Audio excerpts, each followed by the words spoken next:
Western Derby week is always massive, but it's already been one of the more memorable lead-ups to a clash between West Coast and Fremantle. Let's hope the game lives up to the hype on Sunday. But this column is not about the Derby. 2018 Commonwealth Games, medal table, event schedule, athlete search and latest news. Having just returned to football after a few weeks on the Gold Coast for the Commonwealth Games, I have been reminded just how far the AFL clubs have to go when it comes to media access. The time you get with some of the best athletes in the world at an event like the Com Games or an Olympics is a breath of fresh air.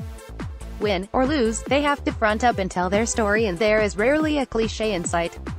Take champion hurdler Sally Pearson, who faced a packed media conference to reveal she wouldn't compete at her home games for a third straight gold medal after being one of the faces of the whole event.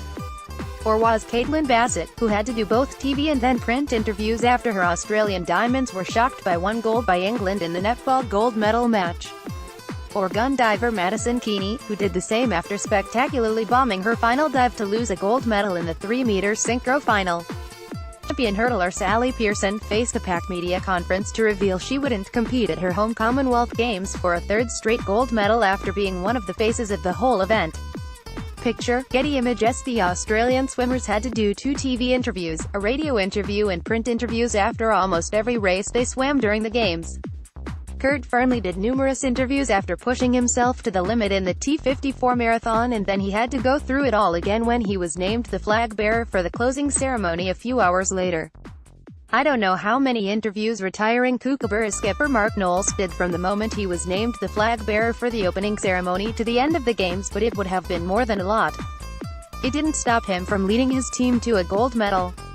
These athletes are nowhere near the money our AFL footballers are on, but are happy to take the time to try to promote their sport. Frankly, it makes someone in the AFL seem pretty precious by comparison. Every player making themselves available for 10 minutes after a game or training on a weekly basis is not too much to ask. There are plenty of AFL footballers who get it. Geelong Star and New AFL Players Association President Patrick Dangerfield is an example of someone who embraces the opportunity to give his opinion on the game through the media, and we are all the better for it. But too many players are taught to fear the media and approach any journalist with suspicion. Clubs like North Melbourne are the exception to the rule. There's no doubt it will change eventually, but there is still too much backward thinking, unlike in the US where the NFL and NBA lead the way in media access and enjoy the benefits as a result. It is easy to say that, as a member of the media, I am biased. At the end of the day, we all started out as lovers of the game, and we remain a medium to the fans who want to read about and hear from their players and know what's really going on with the clubs they support.